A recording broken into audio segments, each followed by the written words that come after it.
welcome to the 5th season of the Real Housewives of Potomac. From the very beginning, this has been one of my favorite among the Real Housewives franchises because I think these ladies are interesting. They have a lot of attitude, they have a lot of style. With a couple exceptions, they tend to be younger. They just, I like them. I've always found them really interesting. And I think the cast has just gotten better and better over time. And now I think this season, with the new cast member they brought in, is just terrific. I'm very, very happy with what's going on. So we're going to look at episode 1 and then episode 2. And first we're going to catch up with the ladies and see how they're doing. And then we're going to get right into the drama because that's what the show does. So I am wearing my Glam because I like the style of these ladies. I think they're beautiful, and I wanted to pay some respect to them. And so this is my way of saying, welcome back, ladies of Potomac. Very happy to see you. Okay. All right. We start with beautiful Monique. She's so stunning. I love her. I love her style. I think she's amazing, with all those kids and running a big house. And yeah, I know she has help, but still. I just think that she is just so cool. So anyway, she has a new baby. No, not a human baby. She has adopted an African gray parrot. Now, if any of you are bird owners, and I have been a large bird owner, this is like adopting a 4-year-old child who will stay 4 years old for 60 years. They will live to be about 60 or older, and they will always be toddlers. They'll be naughty. They'll scream when you don't want them to. They'll bite when you don't want them to. They're very stubborn, and they're also so smart. They're great talkers, and they're so affectionate. You have no idea how affectionate birds can be. These big, smart birds can be absolutely as cuddly as any puppy or kitten. But they're not easy. It's just like I said, it's a toddler. It's a toddler in feathers. So we'll see how this works out. But she seems to be a good mom, and she seems like she's already showing herself to be a good parrot mom. So we'll see. All right. Monique's confessional look is heavenly. I hope we see this a lot through the season. She's got the afro puffs, which are just so adorable on her, and then she's got the kind of peekaboo black sheer outfit on, and her makeup, and just the entire look is absolutely slow clap worthy. She looks fabulous. I'm delighted. Okay. So she takes the African parrot and they go to Karen's new house. Karen has crossed back over the Potomac River and is now in Potomac, Maryland again. She's no longer in Great Falls, Virginia. By the way, Great Falls, Virginia is stunning and full of multi-millionaires. So I like the way they made it seem like she was coming down in the world by having to move to Great Falls. No. And even if you're renting a house in Great Falls or renting a house in Potomac, you're spending a fortune. Poor people are not renting houses in Great Falls or Potomac, so they may have come down a little in the world, but obviously they're not dead poor, or they're getting help from somewhere. I don't know, because I don't think it's from her perfume line. I don't think she's making enough off of that to afford these sorts of houses. Okay. All right. Oh. Karen. I love Karen, but Karen, your confessional look. We need to talk about this. The orange chiffon dress, fine. It's a pretty color on your skin. We need to talk about that wig. You need to remove that wig and you need to burn it. But unfortunately, I'm too late. This was filmed months ago. I hope by now you have left it at a charity shop somewhere. It is a mushroom blonde blunt cut, very Dorothy Hamill circa 1976. This wasn't good on young Dorothy Hamill in 1976. This has never been a good haircut on anyone. And the other thing is, it makes her look like, well, a Karen. It's kind of a classic Karen cut. We have a few of those this season with the ladies, as we'll see. but fortunately, because it's Karen, you know that she's going to be switching wigs every hour. So she'll be long blonde or long ombre, curly. She'll change all the time. So we're not going to be stuck with her in this look. But I just was absolutely, I was literally like, when I saw the image of her in the confessional, I thought, no, no, no, no, no, no, no, no, no, no, no. Karen, you need help, call me. Okay. All right. Karen's house is very big, very grand. However, it reeks of rented property. It reeks of furnished rental. And again, nothing wrong with that. Nothing wrong with that. It doesn't matter. But it clearly does have that appearance. The furniture is a little dated. The fixtures, it looks very kind of like early 1990s to me. A lot of white, a lot of kind of silver chrome chandeliers. Yeah, it's very dated. It's definitely very dated. But it is beautiful. It's big and it's beautiful. And she's proud to be back in Potomac. So, we'll give her that. All right. Karen continues to shill the La Dame perfume, and I decided to look up and see, how her sales were doing and how her business was doing. So I found out that she was, around the holidays, the end of last year, she was on Home Shopping Network. And is that the one? Yeah. Home Shopping Network, and then she had a pop-up store in a Bloomingdale's in Tyson's Corner, which is a huge mall in Virginia. But Bloomingdale's did not pick up her fragrance nationally, so you cannot buy her fragrance through Bloomingdale's. And then she has her own website where she sells direct, where you can buy directly from her company. So it's going. It hasn't disappeared. It's not a figment of her imagination. It is an actual business. And you know what? It's so hard to start a business like that. And she doesn't have a designer behind her. She's not extremely famous. She doesn't have that much clout. So it's very difficult to try and launch a perfume. Extremely difficult. She picked one of the hardest markets to get into. So I'm not mad at her, and I'm not going to put her down for that. I hope she keeps trying, and I hope she has some luck, and I hope she gets in some stores. Okay. All right. At this point, Ray is considerably older than Karen. Well, I mean, he's always been. I shouldn't say at this point. At this point, the fact that Ray is considerably older than Karen, specifically 17 years older than Karen, well, it's making a difference. When they were married, she was in her 30s and he was in his 50s, and the difference doesn't seem like much at that point. It really doesn't seem like much at all. But then you talk about the difference between a woman in her 50s and a man in his 70s. This is a big difference. Because I can tell you, your 50s are a really, if you're blessed with good health and you put a little effort into your health, your physical fitness and your looks, 50s are amazing. It's a really energizing time where you feel like, you can do anything. You have a little more money, you have wisdom. It's a great time. And ideally you want to share it with somebody who's on the same level with you, who has that energy and that excitement and that vibrance, because you're not ready to say, okay, I'm going to retire now. And unfortunately she is ready to go out there and just keep having fun and being fabulous and being Karen, and Ray is just all about retirement. So it's a problem that's going to continue to rear its ugly head throughout the season. All right. Well, we see Giselle's new house. Beautiful Giselle. I think she's so pretty. I've heard people make fun of her for the weirdest things, like, oh, her head is too big. Well, I have a giant forehead, so make fun of me for that then, because, beauty comes in all different proportions. I think Giselle's gorgeous. And I don't think it's just when she's wearing, a $2,000 lace front wig. I just think that she's a beautiful woman. I think she's a beautiful face, beautiful skin tone, beautiful eyes. Just, she's gorgeous. I like her a lot. And yeah, she's sassy. Yeah, she's bitchy, but I'm a fan. What can I say? Even when she gets kind of nasty, I'm still a fan.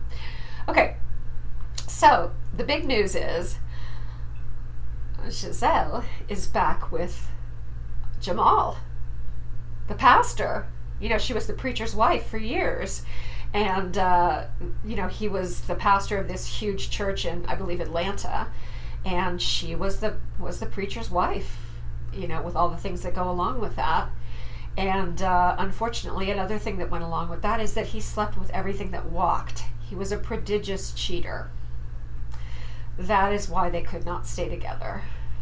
However, at this point in her life, something has made Giselle, because the impetus came from Giselle, not from Jamal, say, you know what? This man is tall, he's sexy, he's good looking, he's super educated, he's brilliant, he loves my kids, he's the father of my children. How am I going to do better? So let's hope she's not selling herself short. Let's hope that he's not just making promises about how he's changed and he's not going to be this big womanizer anymore, which is really hard to change. You understand? You know, let's hope that it's not just talk, and let's hope that he means it, because she's going down this road. She's already decided she's pursuing this. She's back together with him. He's coming and staying with her. She's staying with him. Interestingly, the girls are not thrilled about it, because they grew up with mom and dad separate. And I think they grew up having mom all to themselves. And then they would spend time with dad too, but they liked having mom all to themselves. And they said they feel like now all mom and dad care about are each other, because they're kind of having their little, you know, sexy honeymoon together. So the three daughters are not thrilled about it. Her daughters, by the way, she's done a great job raising them. They seem really clever, really together. I like the daughters. This reflects well on Giselle as a person. I think she's a really good mom. So anyway, all right. So the question begs, will Jamal change? Can Jamal change? I think there is a huge difference between someone getting themselves in a situation where things get out of control and they cheat once, which is bad. And I know a lot of people out there would be like, once a cheater, always a cheater. No, forget it. That's it. I'm not sure. I need to hear the circumstances. I'm not as black and white as that. But someone cheating repeatedly, and I know that was the case with Juan too, with Juan and Robin. But I so want to believe that. We'll get into that though. I'm jumping ahead of myself. Okay. All right. Candace and Chris. Okay, they're having their 1-year wedding anniversary party. They're, for the time being, they're waiting on having a baby. They're not in a hurry to have a baby. So she decides that the theme of her anniversary party is going to be diamonds and denim. That sounds like Dollyland. Dollywood? Yeah, the theme park, and you can tell how much I know about all things country. Tennessee? I don't know. Kentucky? Anyway, yeah, and I love Dolly Parton, but it sounds very Dolly Parton, and so I'm a bit confused. But anyway, that's the theme. So it is what it is, as our commander-in-chief just said. Okay, all right. So they go to the restaurant and they say that they'd like to spend about $5,000. Well, I think $5,000 even in a small town would not do that much, let alone a big city like Washington, D.C.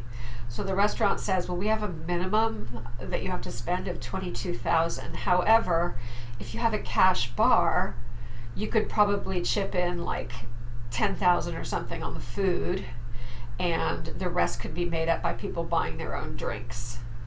Okay, so they really want to have this party. They really want everyone to come, so that's what they decide to do. They decide to go with the cash bar, which is fine.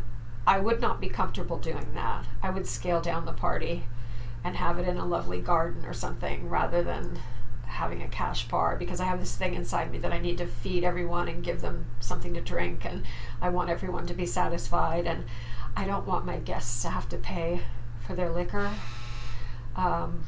Yeah, I'm famous for having buying so much champagne for my first wedding that every guest had a bottle of champagne. There was a bottle of champagne for every guest. I don't know what I was thinking. So, yeah, there were a lot of people who don't remember that night because they got so drunk. Because, you know, when they just keep passing it around and passing it around and passing it around, you lose track of how much you've had to drink. Plus, there was a whole bar of everything else. So, Yeah. People remember that wedding as being the coldest night in history in Florida winter. It was so cold.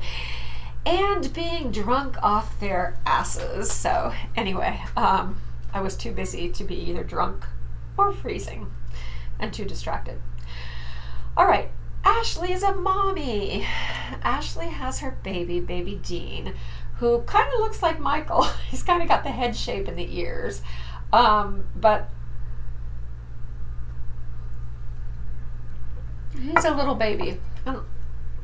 Little babies all look like Michael. He'll grow into his looks. But he's very sweet. She's a very kind of holistic, crunchy mom. She wants to do everything naturally. She's very super cautious. She's also an anxious mom. She worries about everything. She's afraid to take the baby out of the house. She's uncomfortable when they go for a walk. She worries about everything. And she's the type that does the when she stands up or goes anywhere with the baby, she's got the baby swaddled really tight up against her body, so she doesn't even want to leave the baby in a bassinet. Is that what they even use anymore? Whatever they call them, a chair, the little rocky chair. Okay.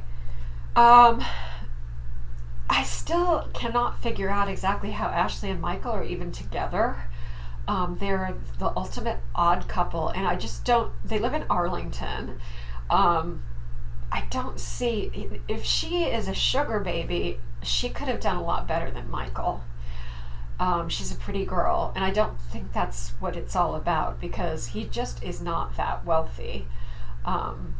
He's doing fine, don't get me wrong, but she's not. I don't think she's a classic sugar baby. I think that she found him interesting, and I don't know, but I don't think that that's a correct description of her.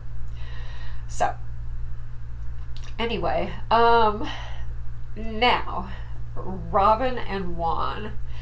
Not usually my favorite part of this show, but this season is going to be everything, because first of all, they're still living in that kind of townhouse in Baltimore in the Inner Harbor, which is I'm not fond of Baltimore. It has some very cool historic buildings and places and sites.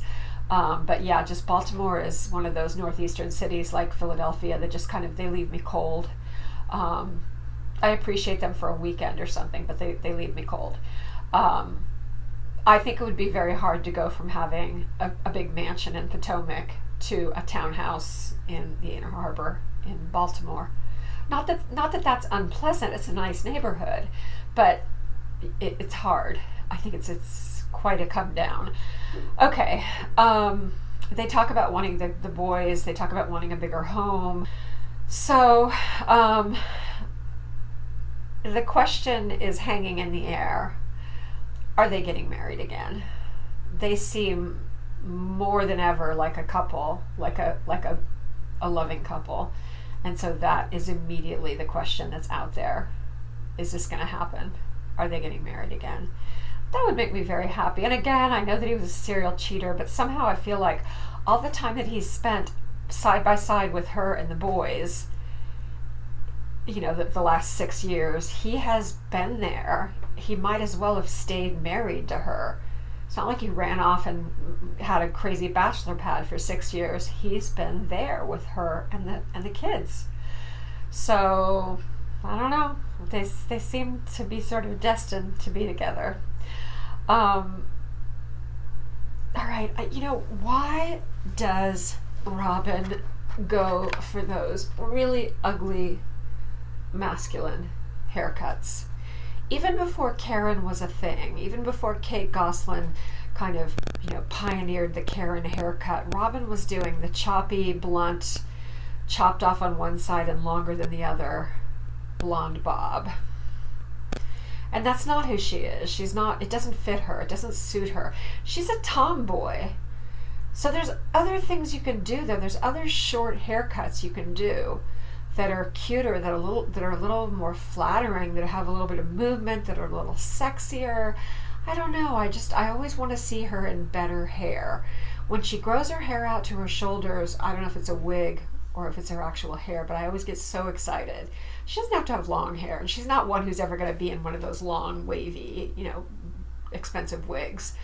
But that's okay. I just like her hair, the blunt, kind of shoulder length, even with the part on one side, is so cute and so sexy for her, and still very practical, and still fits her kind of no nonsense style. But Karen, Karen, called her Karen. Robin, please, just consider maybe making some changes to the hairstyles. I think we would all really be appreciative, and I think that probably Juan would like it too, although I'm sure he likes her sporty. That's, again, but you can be sporty and have a sporty haircut that's cute, and it's not that chopped off Karen bob. Anyway, okay. So Robin kind of abruptly announces in all of this scene in their townhouse, we really have to get married. And she says it kind of casually, but Juan, to her surprise, says, yeah, I think it's time. Yeah, we do. So it's a very odd proposal, but the kids are eavesdropping. The boys are eavesdropping. It's so cute. So they're kind of like running up and down stairs, pretending like they're getting something in the kitchen. Trust me, the boys have heard this, because Juan says, yeah, it's time we get remarried. So that made me really happy. See, there's good stuff in this show. It's not all just craziness and alcoholism and bipolarism and everyone going nuts. Although there's that too. Don't worry, we'll have plenty of drama. Oh my God, this season's going to be full of drama. Okay. Now, Candace meets Giselle. Giselle, girl, I love you. They're having lunch. Giselle, what in the name of God are you wearing on your head? What novelty catalog, what demon novelty catalog from God knows where sold a black net baseball cap with a tiara on it? No. Mm-mm. No. Enough said. Enough said. Okay. So Candace and Giselle are getting together. They are talking about Ashley, and they're talking about they're talking about the fact that Candace is planning this big anniversary party, and she tells Giselle she's definitely not inviting Ashley to the anniversary party. Well, because obviously quite a lot went down last season, and this comes a little bit later, but I'll go ahead and tell you what happened now, because it's pretty horrible, and I saw the tweet, and it's pretty disgusting. When Ashley was actually giving birth, Candace picked that time to send out a tweet saying, listen, Roach, you've been laying on your back long enough, like a cockroach laying on their back, waving their legs in the air to attract money. In other words, all you do is have sex for money, which is such an ugly way of saying it. It's really bad. It's a horrible thing to say, and she says some things that are worse besides. Remember, Chris said that Michael kind of propositioned him, made some sexually inappropriate statements, and Candace was pretty happy to spread it around to everybody. So that's one of the reasons why Candace and Ashley are not exactly good friends. In fact, they hate each other right now. They ended last season in a giant fight, if you recall. All right. And Candace is pretty spicy. She doesn't just sort of like let things lie. She's gonna hold on to that. She's a tough one. Candace is a tough one. Okay, now Candace and Chris have their anniversary party with their cash bar, and Candace has a friend that she brings who was originally from Nigeria, and her name is Wendy, Dr. Wendy. She's a PhD. And you probably know that she is going to be, not a friend of, she is going to be a new housewife. She's going to be a new member of the cast. It's hard to tell at the party. There's not a lot to kind of judge from the first few minutes that we meet her, but she seems, very strong, very together. And Karen kind of takes an immediate dislike to her. Karen might be threatened by the fact that this woman is kind of a political player and has a PhD. Oh, she's a professor at Johns Hopkins, which is like the top university in the country in, among other things, political science. So she's real. She's for real. Wendy is a brilliant, successful woman, and she's attractive, and she's young. And I think that maybe Karen just feels a little bit threatened by her. But then also remember, Karen doesn't like anyone who's new. It's the Ramona syndrome. Just like Giselle is hard on people that are new.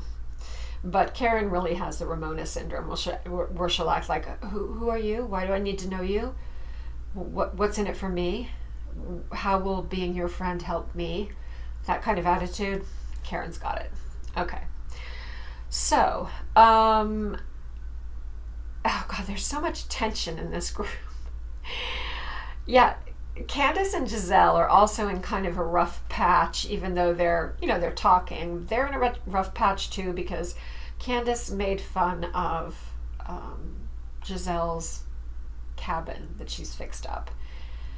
She basically said, why did you buy a fixer-upper $900,000 cabin to put your family in? Like, why are you so cheap? Why did you get this dumpy house for your kids? Well, this is really nasty because it's attacking her as a mom. Like, why would you put your kids in such a crappy place? It's not crappy. It's beautiful. She's turning it into something really cool and really beautiful. And it's in the woods, and there are deer around everywhere, and it's close to the river. And honestly, Candace and Chris are not wealthy. They've had to go to her mother for money, and now they're trying not to go to her mother for money. So they have to work very hard, and they're struggling a bit. Thus the $5,000 budget for the anniversary party. So I don't know why.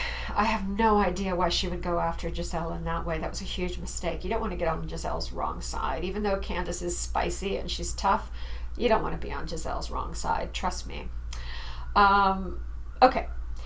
Now, Wendy comes up to Giselle and kind of makes the mistake of saying, oh, I know Jamal, yeah. And that's not a good thing to say to Giselle because, remember, Jamal slept with everybody. So any attractive woman who comes up and says, oh, I know Jamal, she probably thinks, oh, God, another notch on his bedpost. But, in fact, she says that... I think that they were in some sort of conference together on race relations. So it was a business association.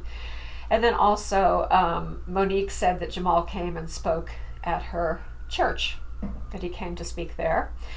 And Monique says that she is confused at their getting back together because Jamal is such a notorious player. So she's worried about Giselle. Fair enough. Okay. Oh, then we see Charisse. I love Charisse. Well, I miss Charisse. However, I'm going to find out that Charisse did something pretty offsides immediately after that.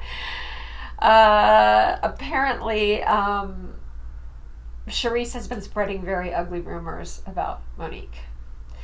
Now, I don't know if she's just reporting what she saw or if she's making up rumors. I don't know. But Charisse has let many people know that Monique was having an affair with her personal trainer and even went out with him, was even seen out with him. And Monique's husband found out and was obviously furious. It caused a lot of problems. They smoothed over everything, but that kind of stupid rumor spreading, even if it has a kernel of truth, why would you do that? Why would you want to destroy a family? They've got all these kids. They've got a parrot.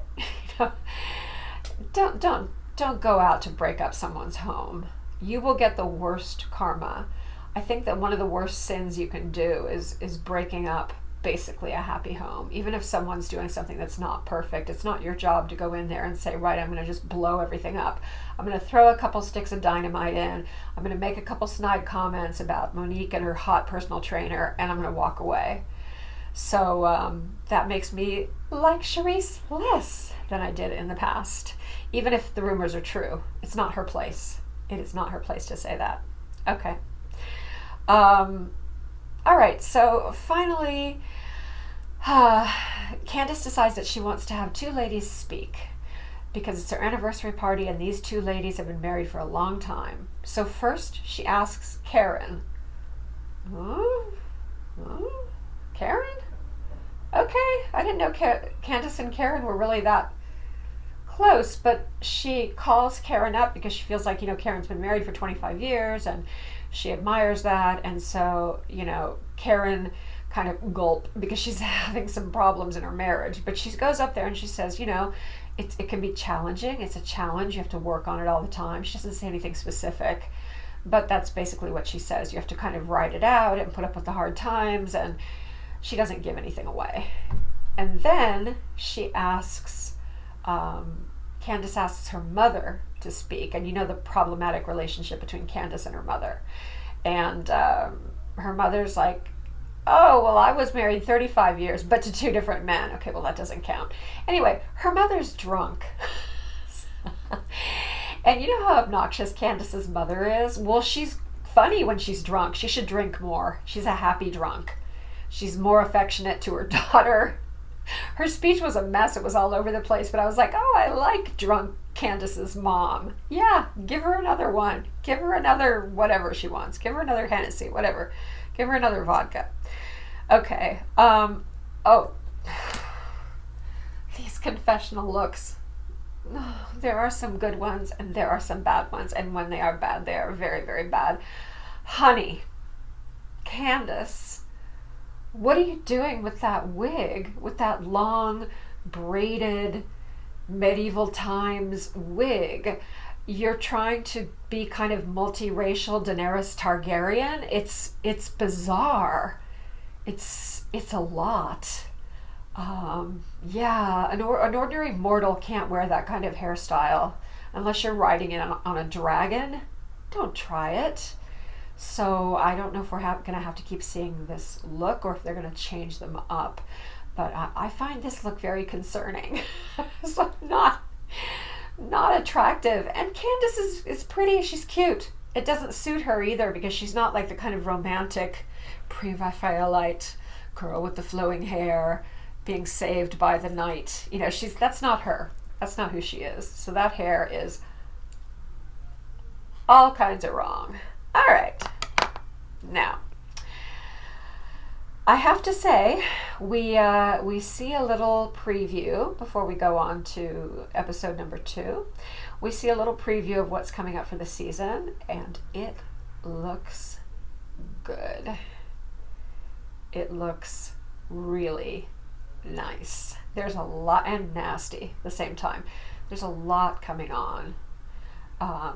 There's funny, there's cute, there's romantic, there's girl, I will pull a knife on you. There's a little bit of something for everybody. So I'm really looking forward to it. And again, I got all dressed up. I like to kind of dress nice for the housewives anyway, but I pulled out my Glam because, frankly, I just think these ladies are very special and very stylish. And I think that they, this is such an old word. I don't like the word classy because it makes me sound like I'm a Vegas lounge singer from the 1950s. But I think that these ladies can be pretty classy.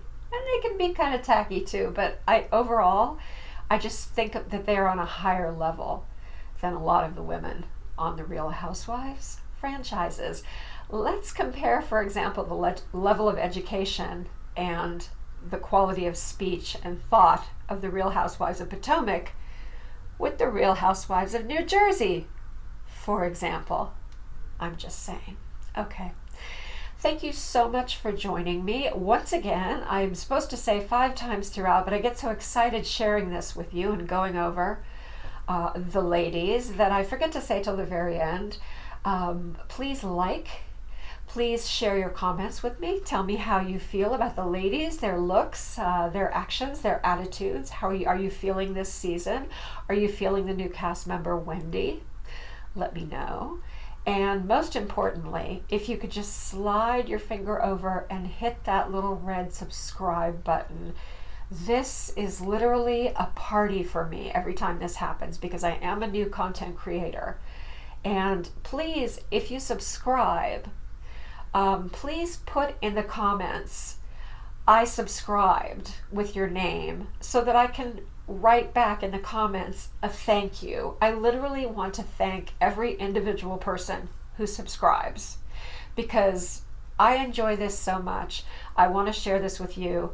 And if you are feeling it enough to push that red button, I want to tell you how much it means to me. So, thank you. It's been fun. I will speak to you very soon. We'll continue with episode 2. And until then, be good, but not too good.